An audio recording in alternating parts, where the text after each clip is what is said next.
Hi, Nursing 610. This is Maureen O'Reilly. As promised, this is a short video talking about some upcoming assignments to give you some clues on how to do well. So you may want to stop the video at this point and pull out Appendix A and Appendix D. So remember, this is a work week for you. You don't have any direct assignments due. But in week 6, the timeline is due. In week 7, the NP practice plan. And in week 8, your multimedia presentation. So you've gotten out Appendix A and Appendix D, I hope. So we're going to go through them. Appendix A.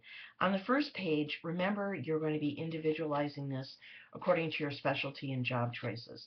So this is a pretty generic assignment, and you have to make it personal. It's an APA narrative format. So it's not like most term papers you write where you're, presenting your research, your conclusions, and so forth. This is really a sort of a bit-by-bit information plan, but you're going to be using things like headings and subheadings, and of course APA format for any citations or references you use, although those will probably be pretty confined to the information that is asked for fairly clearly in this outline. And if you find an area that is really not pertinent to your specialty, right on this first page, it tells you that you must include a sound justification. I'm not going to buy this, so I don't need to spend this much money, or, whatever applies. One thing that's unusual about this assignment is that you're submitting it in 2 places. It's 2 places. So the first is the discussion board. The second is live text, where grading will happen. So let's go to the next page. Personal mission, population and foci, and rule. You really need to describe those. So, if I said I live in a South Milwaukee neighborhood that is 49% Hispanic, so on and so forth, the majority of housing is, apartments. However, you're going to describe them, but it's part of your personal mission, because hopefully the population that you're going to work with is really inspiring what you're going to do with your NP role. Under personal vision, so mission, vision, and practice scope. Remember, you're looking at objectives rather than goals, so objectives are more overarching. Where do you write them? How do you write them? Well, there's lots of stuff on the internet about writing these sorts of goals. You can also go to, if you're associated with a healthcare or a network, you can go to them, because on their website they'll have mission, vision, values, goals, and so forth. So you can look at those there. Under federal filing, it says provide copy and web reference.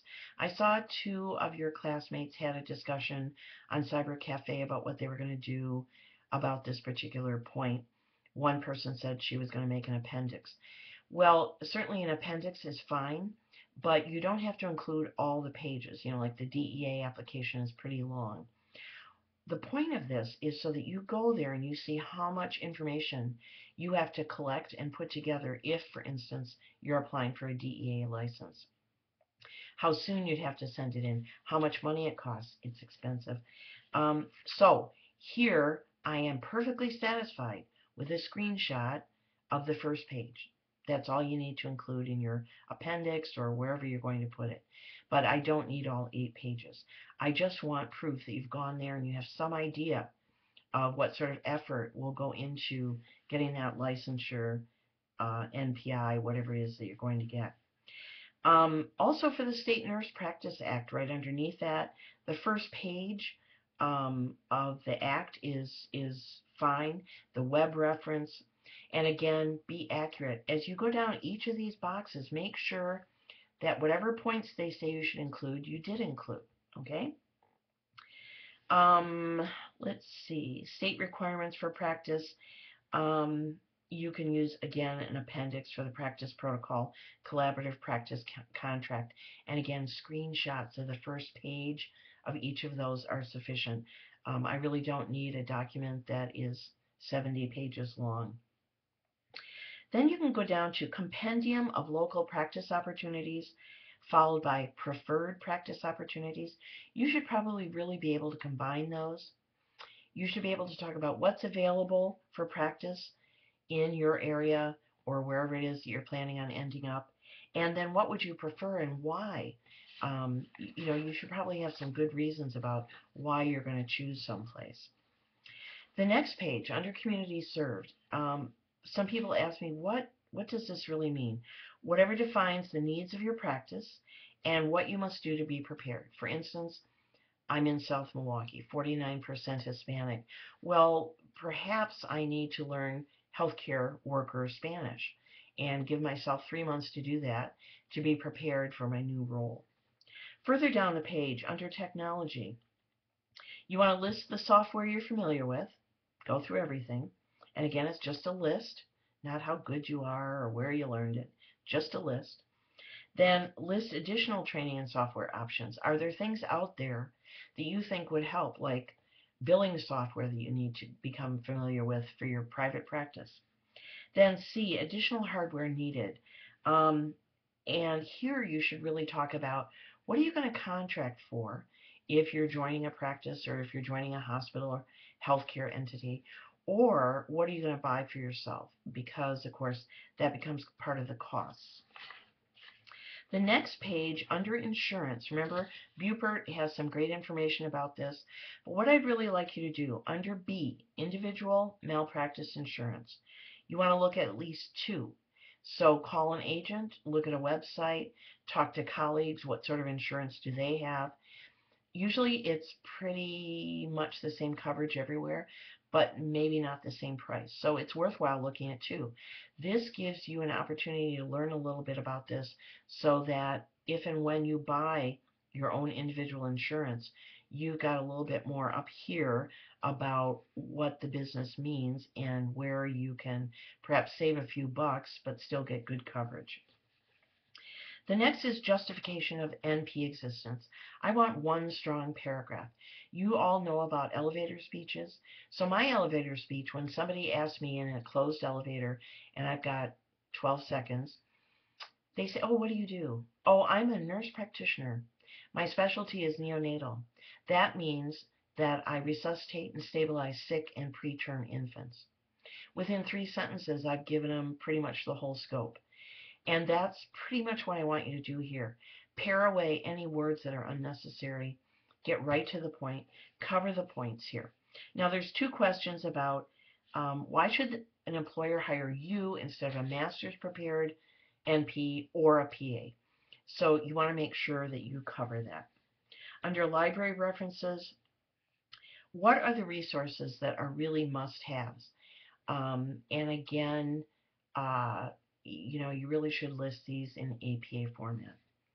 And then under, let's see, cost of treatment, cost of pharmacology treatment.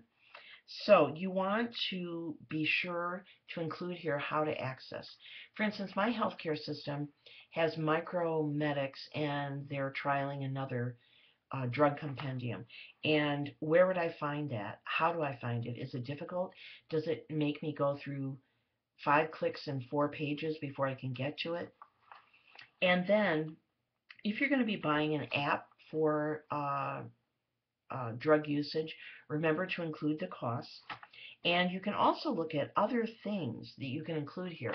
Like, we have neighborhood resources here that collect expired pharmacological items to dispense to the homeless and needy. So are those the sorts of things, how are you going to find out about that? How are you going to access it? Perhaps in your practice, you will be treating homeless and needy people. Where in your neighborhood, your region, your state, could you access a service like that? The next page, environment for practice. The biggest chunk of this should be text. It should be descriptive. And I think it asks a lot of good questions. Other questions may occur to you. Certainly include them. But again, just write. It's descriptive here. Under the quality assurance plan, what do you feel must be measured in order to practice safely? And that's a real stop and think moment. What is it, like if you're in a surgical specialty, how many patients experience hypothermia during the course of a procedure? What sorts of things do you think should be measured? And certainly here you can consult texts and articles. Remember to cite and reference them. Referrals. Make yourself a little directory. Who are the 10 most important people in the area that you could call if you need advice on drugs, advice on a practice plan, advice on insurance, whatever comes up. So include mentors, practice colleagues that you may want to consult, and certainly make that as an appendix, because hopefully you'll download that into your iPad or phone and always have it from here on out. Under standard of care, remember to identify at least one conference that you're going to be going to. What's the date? Where is it? And so forth. Policy engagement. Designate your representatives with addresses, phone numbers, and committee assignments. Here you want to look at local, state, and national. So all three levels, okay? Identify your burning issues, at least two. You don't have to go into great detail. Narrow them down, state them each in one sentence, as simply as that. Because, of course, if you ever go to your representative, you'll know that they give you maybe 6 minutes, including the time you go into the room and the time you come out of the room. You don't get a whole lot of time. So again, this is sort of on the elevator speech platform. And then your summary statement, of course, is also going to be a narrative. You're going to talk about your goals, the essentials for regulation and certification. What are some big changes coming up? I'm pregnant with twins, or I'm going to move to Tahiti. All of those, of course, will affect how you'll put your role into place post-graduation. And then DNP aspects of practice. We've been talking about that already in our discussion boards, everything from naming conventions to acceptance of practice independence. So whatever issues are really, at the top of your head right now, put those in there. Last but not least, look at the grading rubric. What makes an exemplary NP practice plan? Complete. All the requested material is appropriately, comprehensively, succinctly provided. So don't go on at great length. Pare down your sentences, say what you need to say, and get out. Then your plan is going to accurately reflect your goals and specialty focus. Mechanics, again, good APA, good writing, and that your presentation is clear, that you don't jump in the middle of the thought, as I talked about elliptical writers. It's going to be very clear how you got to where you're going. Then let's look quickly at Appendix D, and that's the timeline for personal and professional growth. I don't have a whole lot because I think you can pretty much read through the example they gave you and get a really good idea of what they're asking for. So this should be one page, no more than one page. You can also submit it as a PowerPoint slide if that makes it easier for you. As you can see, it was organized with years across the top, so go out 5 years, present to 5 years out. And on the left side were the months, so January through December. So you're really planning this out in not huge detail, but some depth of detail. And then you'll have the columns to divide the areas. And you want to look at both personal and professional. If you only put in there professional goals, it will not be complete, because what this exercise is asking you to do is realize how you have to interweave all those demands and responsibilities and pleasures too. Going to Tahiti after graduation for 5 weeks, you got to put that on there if you're doing it, and I envy you. So again, the next 3 weeks are pretty heavy in turning in assignments. We're already over the hump of our 8-week semester, and I just want to mention, if you want more help on your assignments, you can certainly post questions on the Cyber Cafe. That was a wonderful suggestion from Marilyn Shoemaker. Thank you. Email me directly via Brandman email, or come to office hours. I'll continue those through the end of the semester. One note, I cannot accept drafts of your work for review. First of all, that gives an unfair advantage to you over those people who don't have me review something. And secondly, it doubles my grading time. And we have a pretty large class, so I just can't do that. So, this is Maureen O'Reilly, signing out.